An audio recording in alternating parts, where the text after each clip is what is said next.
신학과 인문학 두 번째 주 네 번째 시간 진행하겠습니다. 이번 시간엔 지난 시간에 이어서 중세에 대한 이야기를 계속 이어가겠습니다.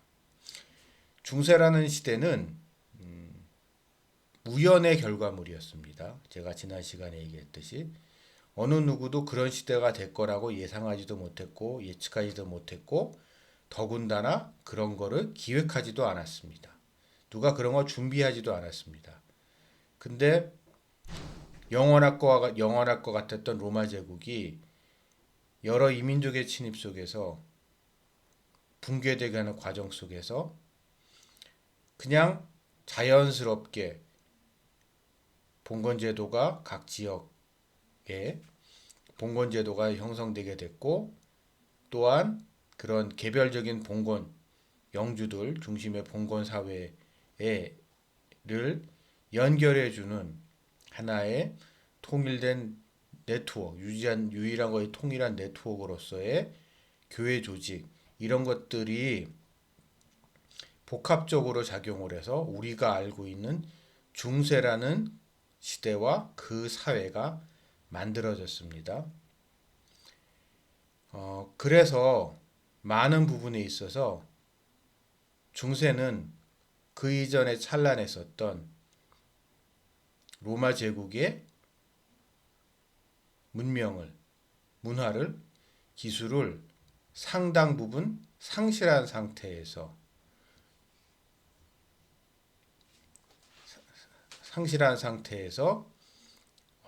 있었고, 그래서 그들은 그러한 전통을 계승되지 못한 전통으로 인해서 많은 어려움에 직면하게 됩니다. 그 중에서 가장 심각한 문제가 제가 지난 시간에서도 언급했던 바와 같이 농업 생산 속의 급격한 저하입니다. 여러분, 그 산업화 이전에, 공업화 이전의 사회에서 가장 중요한 것은 농업 생산성이었습니다.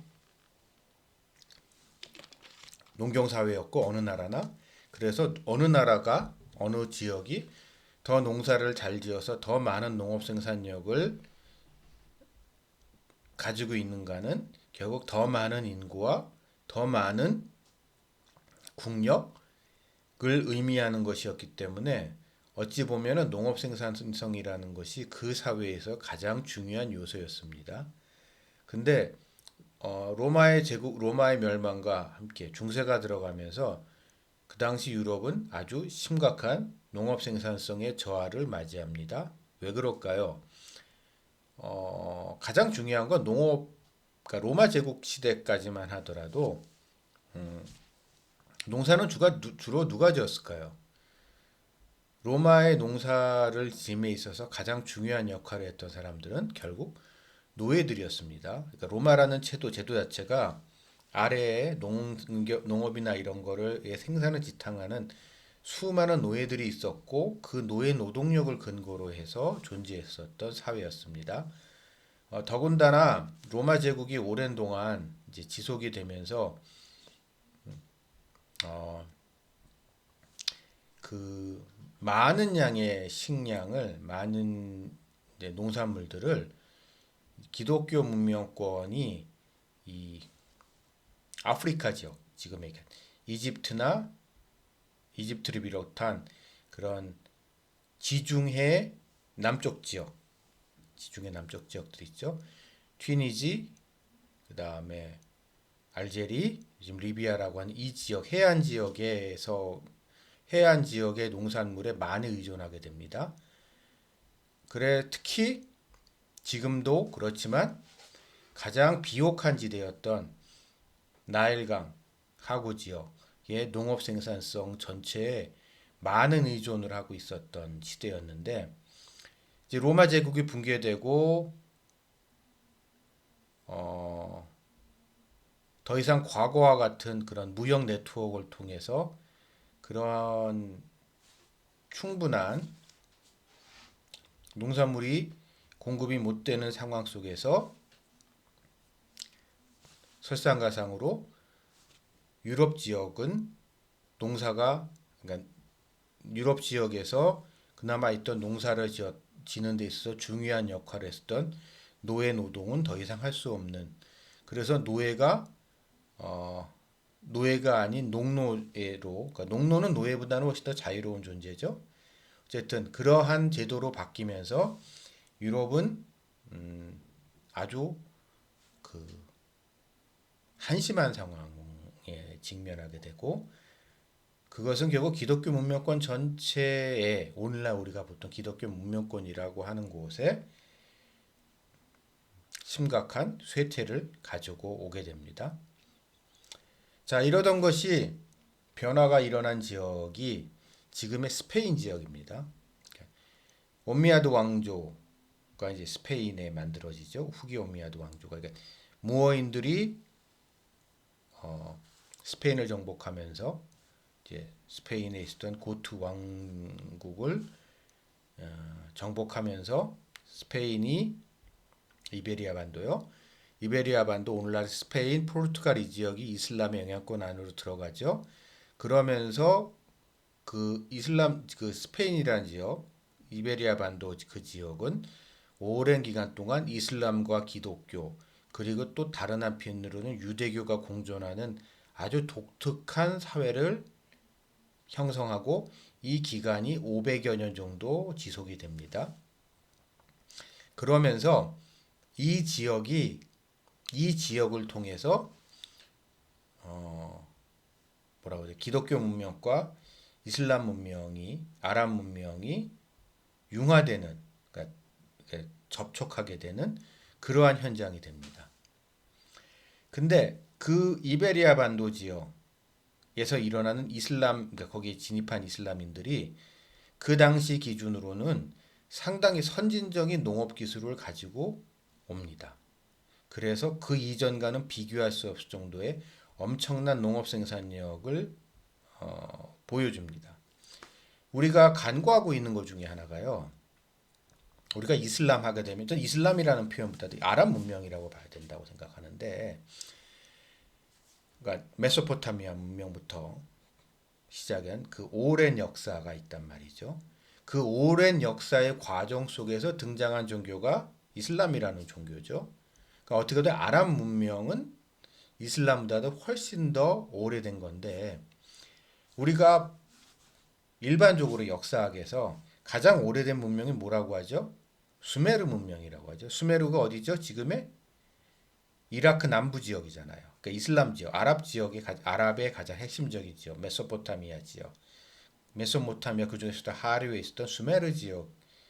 그것이 우리는 보통 성경에서 뭐라고 보통 생각하죠? 아브라함의 고향이었던 갈대아 우루 지역. 그 지역이 가장 오래된 문명이었고, 그 지역이 왜 가장 오래된 문명일까요? 가장 인간이 본격적으로 농사를 지으면서 도시국가라는 것이 만들어진 지역이 가장 최초로, 그 지역이 지금의 이라크 남부 지역, 성경에 나오는 갈대아 지역, 그 지역이란 말이에요. 근데 그 지역이 어떻게 보면 오늘날 우리가 농사라고 하는 것에 많은 부분이 이게 대규모 농경의 출발점이었기 때문에, 농사라는 면에 있어서 가장 뭐라고 표현을 해야 되나, 선진적이고 가장 많은 경험을 가지고 있었던 사람들입니다. 그런 농업 기술이 결국 이슬람과 함께, 아랍인들과 함께 이베리아 반도에까지 전해지게 되는 거죠. 그러면서 그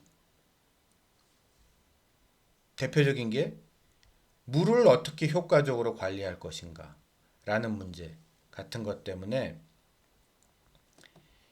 그 지역을 중심으로 이제 기독교인들이 그 지역에 있는 이제 이슬람 사람들한테 신세를 질 수밖에 없는 상황이 되는 거예요. 왜냐하면 농사를 져야 되니까, 저 사람들하고 잘 지내고 저 사람들한테 농사 짓는 거에 대해서 좀 배우면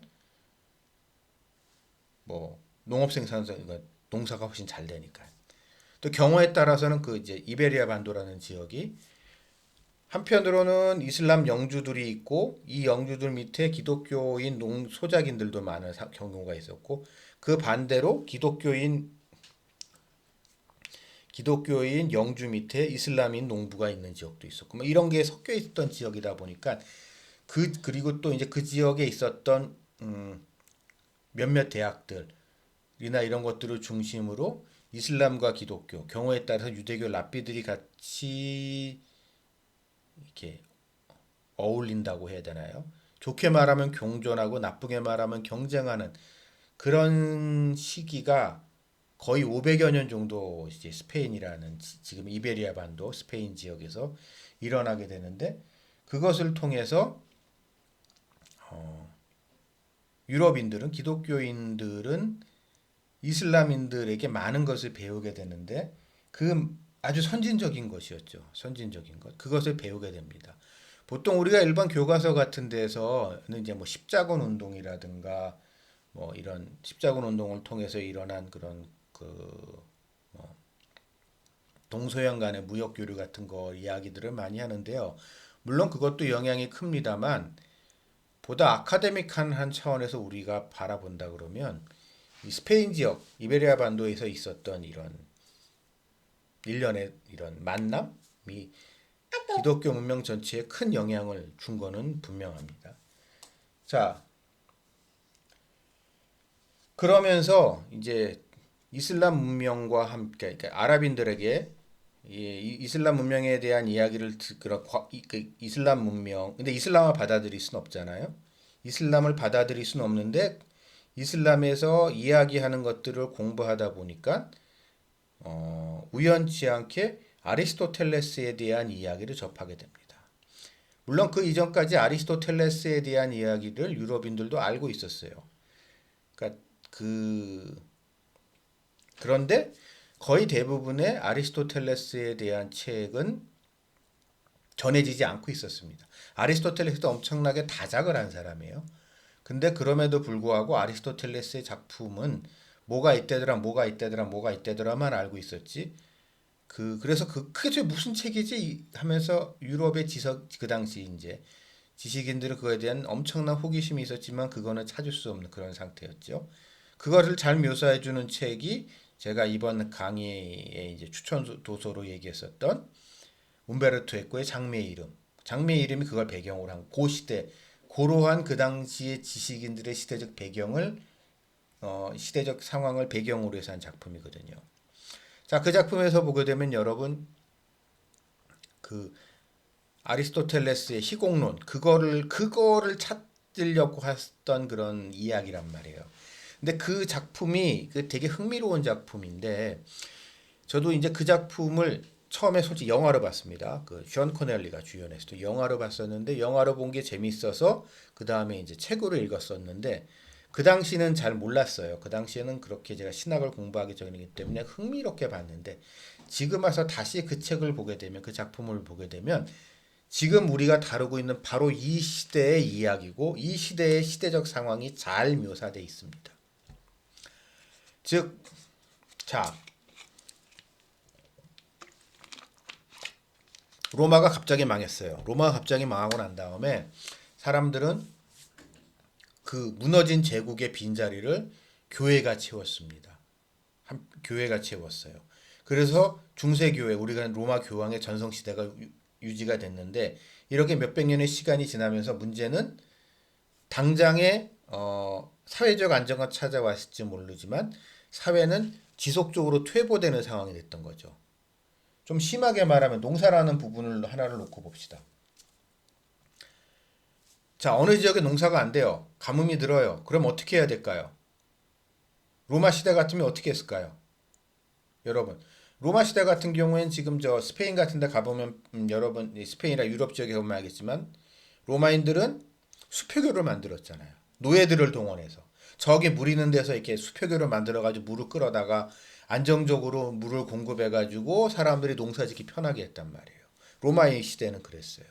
근데 그런 수리 시설이 유지될 수 있는 상황이 아닌 중세 시대에 들어갔을 때 어떻게 했죠? 어떻게 했을까요? 가뭄이 들었어요. 물이 없어요. 어떻게 했어요? 기도했겠죠. 기도밖에 할 수 없는 거예요. 시대가 된 거예요. 로마인들, 그러니까 중세인들은. 그러니까 교회의 권한은 막강해지고 그냥 좀 심하게 말하면 그게 말이 기도고 말이 뭐 미사지 사실 기우제와 뭐가 다릅니까? 기우제 같은 미사 기우제 같은 이제 뭔가를 지내게 되는 거예요. 그러면서 뭐 그 지역의 무슨 성인이라든가 뭐 그러니까 카톨릭에 온갖 종류의 성인들이 있잖아요. 우리는 잘 뭐 하단 뭐가 많아요. 그래서 뭐 자기 지역의 성인, 뭐의 성인, 무슨 직업의 성인 해가지고 뭐 이게 다 그런 과정 속에서 생겨나게 되는 거란 말이에요. 그러면서 이제 뭐 그거와 관련된 성인한테 기도하고 뭐 이런 일이 유럽에서 벌어졌던 겁니다. 몇백 년 동안.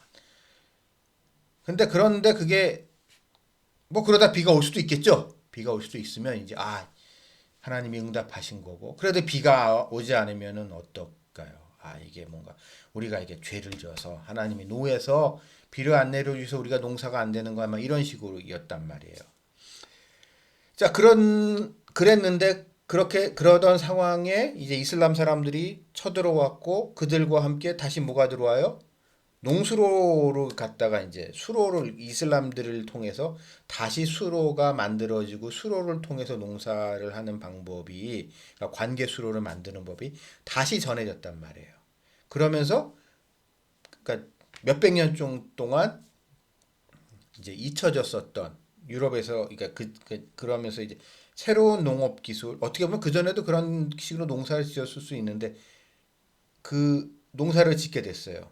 그러면 관계 수로를 하면서 하게 됐단 말이에요. 농사를 하게 됐어요. 관계 수로를 하려고 그러면은 제일 필요한 게 결국은 요즘으로 말하면은 건설공학, 기계관, 토목 이런 거잖아요. 토목의 가장 기본이 뭐죠? 수학이잖아요. 수학에 있어서 가장 기본, 이 상황에서 가장 중요한 건 기하학이고 기하학의 가장 핵심은 뭐예요? 유클리드 기하학이란 말이에요. 유클리드 기하학이 다시 유럽에 전해지고 유럽에서 이제 그리고 이제 그 시대가 이제 만들어지면서 이제 유럽이 중세가 이제 좀 안정된 사회가 되고 하니까 뭘 져요? 큰 건물들을 짓기 시작하잖아요. 성당 같은 거 크게 짓기 시작하잖아요.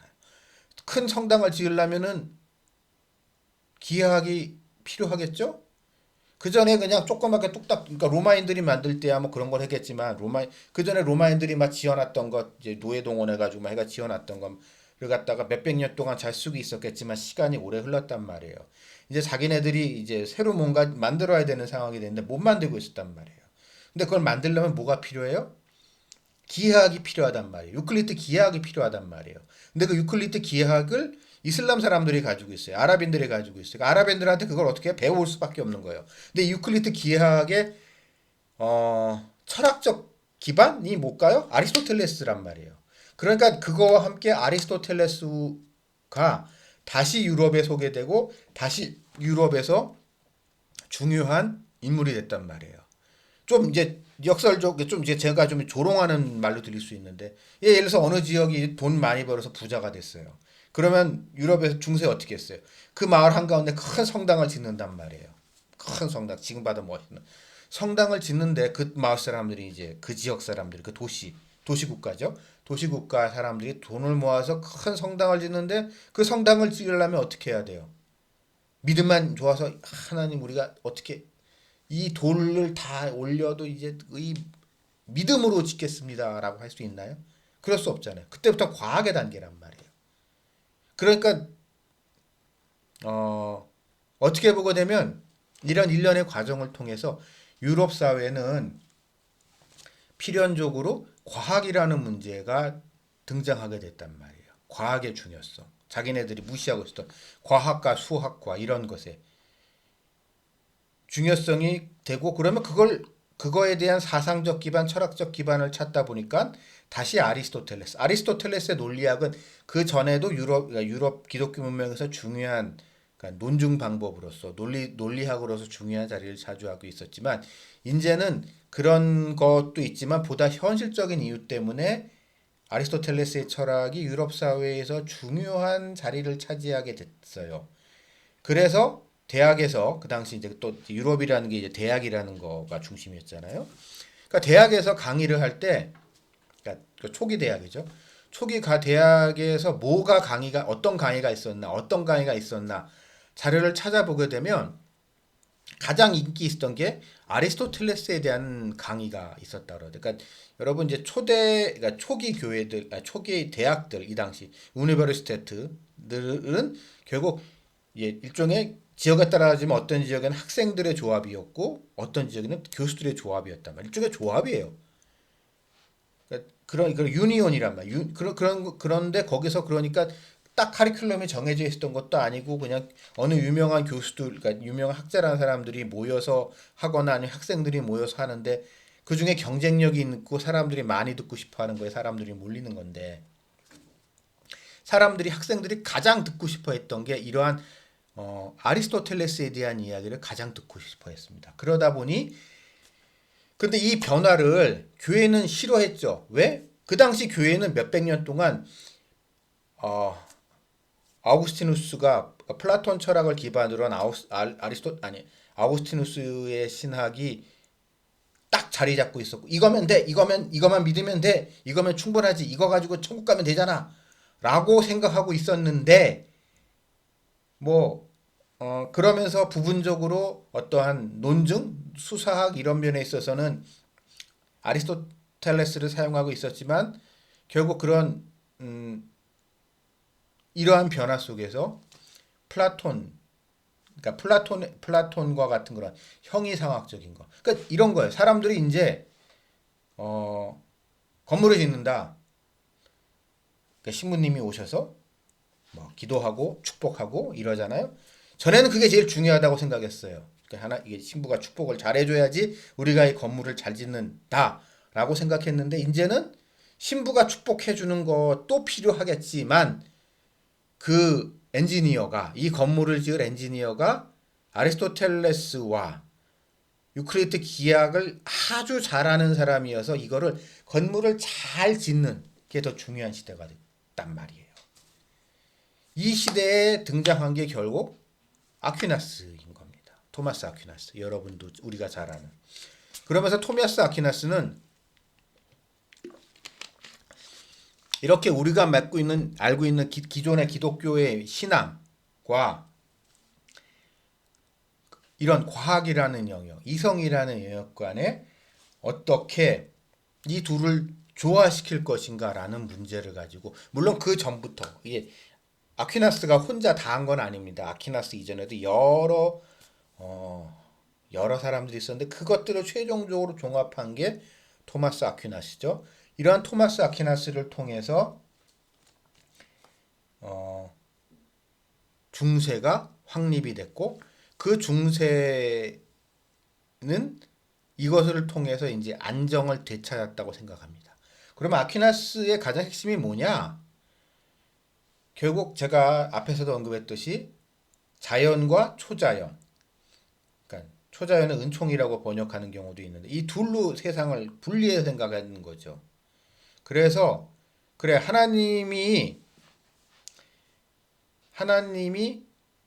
그러니까 예서 건물을 짓는다고 치자고요. 건물을 짓는데 건물을 우리가 잘 짓는 인간적으로 건물을 과학적으로 잘 짓는 것과 또 더 나아가서 그 건물을 잘 짓게 하기 위해서 그 건물을 짓는 그 마음 건물에 대해서 왜냐면 건물을 짓다 보게 되면 아무리 과학적으로 뭘 한다고 하더라도 예상하지 못했던 돌발 변수라는 게 늘 있기 마련 아니겠어요? 이런 거를 이게 둘 다 중요하대. 그 둘 다 중요한데 둘 중에 뭐가 더 중요하냐? 신앙이 더 중요하다는 것. 그러니까 자연과 초자연의 이러한 구분 속에서 초자연을 통한 자연의 개입. 그러니까 하나님의 개입과 하나님의 완성, 이 시대의 완성이라는 부분을 가지고 이 시대의 난제를 아퀴나스는 해결했습니다. 그리고 이것이 어떻게 조화될 수 있느냐? 그것은 결국 하나님이 우리에게 주신 이성이라는 거죠. 이성을 통해서 우리가 자연적인 것도 이해하고 초자연적인 것도 이해하고 이 둘 다 조화시켜 나갈 수 있다라는 그러한 가르침을 가지고 그 시대의 딜레마를 해결해 나갔습니다. 물론 제가 이렇게 얘기하는 게 너무 단순하게 설명하는 건데요. 어쨌든 이런 안정된 사회를 통해서 이제 모든 문제가 해결했다고 생각을 했는데 그러나 이제 그러나 세상 일량이 간단치 않죠. 아퀴나스가 이야기했었던 것, 아퀴나스의 종합에 치명적인 타격, 심각한 균열이 벌어지기 시작합니다. 그리고 그 균열은 보다 그 시대의 현실적인 상황 속에서 등장하게 돼요. 일명 유명론과 실제론이라는 보편 논쟁 속에서 시작이 됩니다. 보편 논쟁이 무엇인지에 대해서는 제가 오늘 강의에서 얘기를 드리진 않을게요. 이게 워낙 난해한 부분이고 워낙 복잡한 부분이고 거짓말 좀 못해서 중세 천년이라는 기간 동안 이 보편 논쟁 가지고 유럽의 그 당시 기독교 문명의 지성인들이 박터지게 싸우고 있었는데, 자, 그냥 아주 간단히 만들면 보편적인 게 있느냐 아니면 개별적인 것이 있느냐.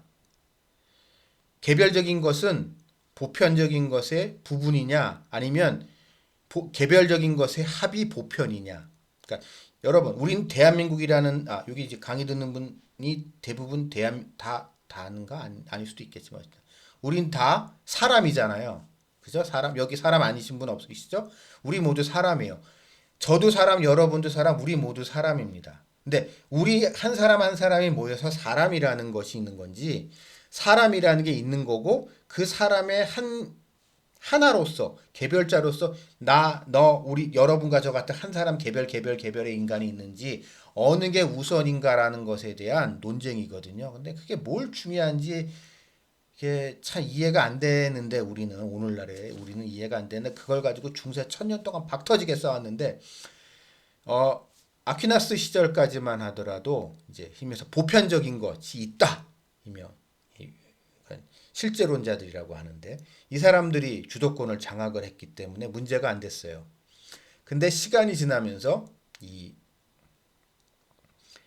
근데 이게 이제 그 당시 정치적인 상황 속에서 설명을 드리면 이런 실제론자들 개별적인 그러니까 아퀴나스의 후원자가 누구였냐면 제일 중요한 게 로마 교황청이었어요. 아퀴나스의 신학은 철저하게 로마 교황의 입맛에 맞는 이야기였습니다. 그러니까 로마 교황의 힘이 셌을 때 로마 교황이 이제 밀어줘서 아퀴나스 철학이 더 떴고 그 아퀴나스 철학은과 로마 교황권이 이렇게 아다리가 잘 맞아가지고 이제 행복한 시절을 보냈는데 시간이 지나면서 로마 교황의 그러니까 교황청이 약화되기 시작한단 말이에요. 교황권이 약화되면서 반면에 이제 황제권이 강화되죠. 세계사 시간에 배우셨죠? 이런 상황 속에서 이제 이런 상황은 그 당시 정치적 시대적 상황은 결국 아퀴나스의 약화를 가져오게 됩니다. 그리고 그러니까 새롭게 권력을 잡은 그러니까 무슨 얘기인지 이해가 됐어요? 새롭게 권력이 강화된 황제 쪽에서 세속 권력 쪽에서는 뭐 아퀴나스를 부인할 수는 없죠. 역시 여전히 기독교 사회니까. 그러나 그거를 대체할 수 있는, 그거를 극복할 수 있는. 그래서 아퀴나스가 저렇게 이제 빨아주고 있는 로마 교황을 극복할 수 있고 자신들의 권력을 정당화한다고 해야 되나요? 그럴 수 있는 이제 것을 찾게 됐고 그러다 보니까 이제 새로운 지적 흐름이 등장하게 됐는데 그 지적 흐름의 출발점인 사람이 둔스 스코투스입니다. 이제 제가 다루고 있는 물론 둔스 스코투스가 그러면 반교황주의자냐 아니에요. 둔스 스코투스는 요하네스 둔스 스코투스 이 사람은 확고한 교황주의자였습니다. 그러나 그가 교황의 권위, 교회의 권위, 로마 교회의 권위를 세우려고 했었던 것이 결과적으로는 반대 결과를 가지고 오게 되거든요. 그것이 무엇인지는 다음 시간에 얘기가 길어질 것 같으니까는요. 다음 주에 그거에 대한 이야기를 계속 이어가겠습니다. 다음 주에 뵙겠습니다.